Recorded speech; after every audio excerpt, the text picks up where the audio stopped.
오늘의 주제는 뭐를 가지고 보느냐 하면 소위 말하는 각도론이라는 관점에서 잠깐 살펴볼까 합니다. 우리 개인이라는 사람은 원래 이런 얘기를 했습니다. 차트가 이렇게 있으면 이거는 이제 가격이고 이것은 시간이니까 시간이 흐를 때마다 가격이 움직이는 것은 항상 1대1로 이렇게 대응된다. 그래서 가격이라는 것은 이런 1대1의 기본적인 속성을 두고 가격이 이렇게 가면 따라 올리는 속성이 있고 이걸 중심으로 따라서 움직이는 힘이 있다. 이것을 이제 각도론이라고 얘기를 했어요. 우리가 시세라는 것을 전반적으로 시세라는 것은 이러한 움직임의 내재 각도에 의존한다라는 것을 전제하고 생각해 봅시다.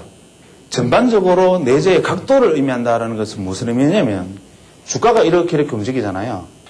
이 안에서 움직이고 있는 이러한 흐름은 그냥 가격의 논리상 움직이고 있는 흐름이고요. 여기에 플러스되는 자발적인 운동, 자동적 운동은 타동적 운동에 자동적 운동이 튀어나가는 것은 이 위에 어디인가 있습니다. 그래서 이 위에 어디인가 선을 꺼서 기준을 삼고 매수해서 청산하거나 이점 줄을 꺼가지고 여기 오면 매도하고 뭐 대충 이렇게 해서 이쯤 매도해서 여기에 청산하거나 뭐 이런 형태의 방식을 취하겠죠.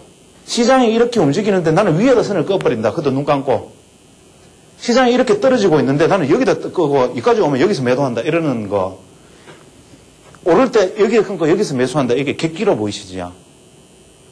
때에 따라서는 객기입니다. 아무 때나 이렇게 하면은 객기가 맞아요. 그런데 우리가 소위 말하는 각도론이라는 관점에서 놓고 생각하면 이것이야말로 우리가 살 길입니다. 기본적으로 종목 개별 주식이면 문제가 틀리지만 코스피만 해도 절대적으로 이 내재적으로 따라가야 되는 에너지들이 있습니다. 이게 어떤 경우에는 주가가 이렇게 막 올라가면 이렇게 가는 경우가 있고 어떨 때는 각도가 이렇게 되는 경우 각이 틀려서 그런 것이지 기본적으로는 어떤 각이든 단기적인 각은 이럴 수도 있고 이럴 수도 있고 이럴 수도 있고 다 좋아요. 근데 그거를 기간을 에이씨 더 길게 잡아 팍 잡아버리면 각도는 점점 내려옵니다. 기간을 아예 몇 년으로 잡아버리면 무조건 각도는 이렇게 오게 돼 있죠.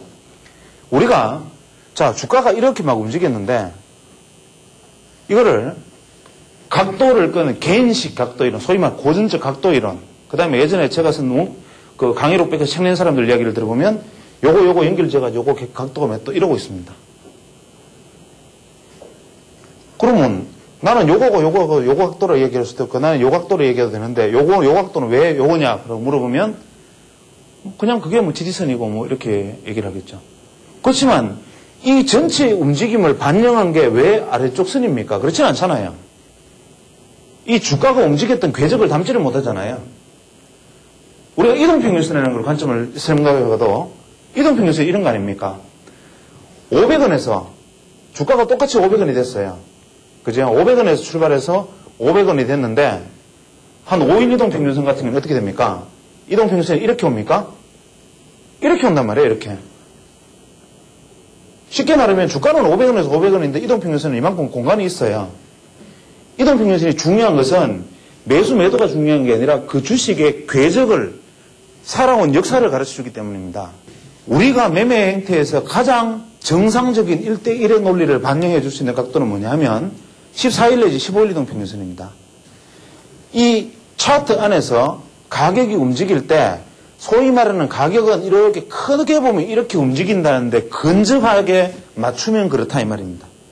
그걸 봐줄 수 있는 이동평균선이 대충 한 14개 이동평균선. 일간으로는 14일이 될 거고 분으로 치면 14분이 될 거고 이런 식의 이 평이 전체적으로 무난하게 맞춰주고 그 안에서 주가는 지가 미친 듯이 왔다가 이렇게 갔다가 하든지 몰라도 이 전체 평균으로 보면 이렇게 와주는 것이 코스피에서는 그렇게 가더라는 겁니다. 스몰에서는.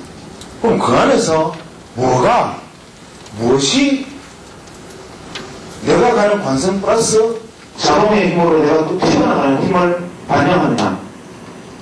그것이 바로 여기서 말하는 것이 소위 말하는 이격이라는 것의 기본 개념이 됩니다. 이격이라는 것은 인간의 심리를 그대로 반영하고 있습니다. 시장이 선물이 100포인트에서 갑자기 120포인트가 되면 불안합니다. 너무 많이 오른 거 아니야. 더 사기 싫습니다. 저절로 이익이 줄어듭니다. 100포인트에서 갑자기 90포인트, 80포인트 되면 너무 많이 떨어진 거 아니야. 매도하기가 불안한 거죠.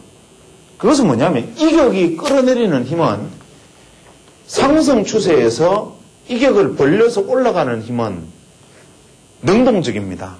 직접적으로 매수해서 끌어들여야 됩니다.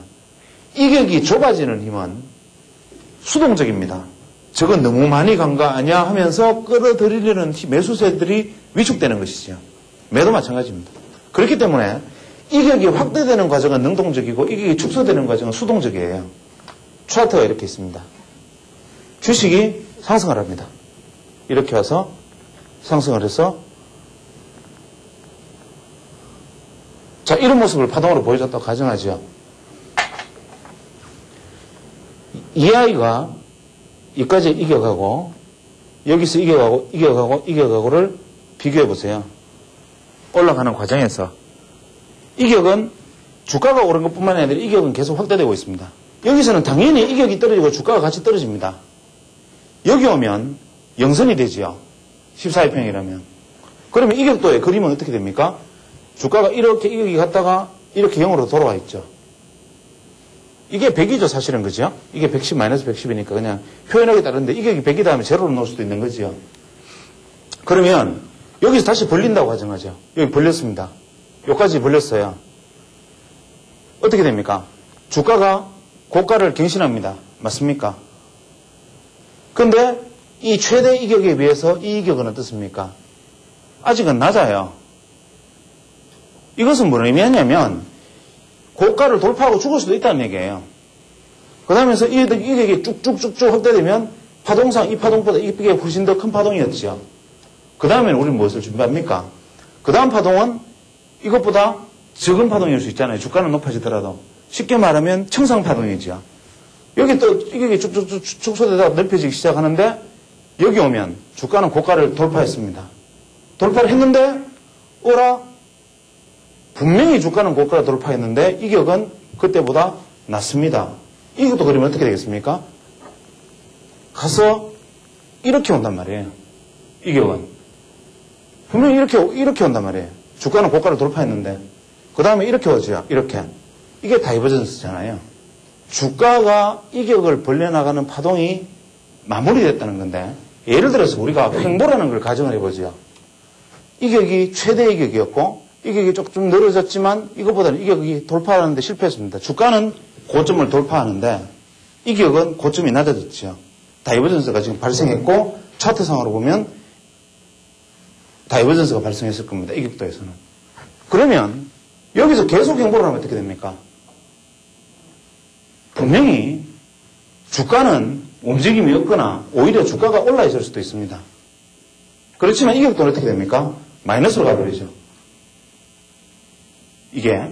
그래서 쭉쭉쭉쭉쭉 가면은 마이너스 폭이 점점 커집니다. 그렇지요. 그 다음에서 만약에 주가가 이렇게 만약에 조금만 움직이거나 이렇게 움직이면 여지가 무지하게 커지는 거지요. 각도의 관점에서 만약에 살펴보면 이렇게 올라가서 주식이 이격을 줄이면서 이것을 돌파에 들어갔다는 이야기는 뭐냐 하면 이것은 새로운 각도를 마이너스로 접어드는 순간 새로운 각도를 형성했다 이 말입니다. 그러니까 쉽게 말하면 주가가 이렇게 올라가는 냅둬도 이렇게 올라가는 힘을 이제 냅둬도 떨어지는 쪽으로 방향이 갔다 이 말이지요. 이 상황은 뭐냐면 외부 변수 요인이 없다면 매수 매도의 수급 논리로는 주가는 이제 냅두면 떨어지는 쪽으로 지금 가고 있는 거죠. 이거를 들어올리는 힘은 어떻게 되냐면 관성을 가로지르면서 극단적으로 치고 나가는 힘 이외에는 오히려 놔두면 떨어지는 쪽으로 흘러가는 겁니다. 그게 이격이 방향이 밑으로 내려가 있는 거지요. 거기서 다시 다이버전스를 또 만들어줘야 역다이버전스를 또 만들어줘야 이제는 또 가만 냅둬도 올라가는 방향성의 힘은 환경이 조성되어 있다 이 말입니다. 시사란 결국 움직임의 내재 각도에 의존하기 마련. 이격처럼 투자자의 심리를 명확하게 드러내는 것도 없는 만큼 이격을 예의주시하면 투자의 맥을 찾을 수 있다. 시골이사 고고 대구편 마지막 강의 다이버전스의 원리. 다음 주를 기대해 주세요.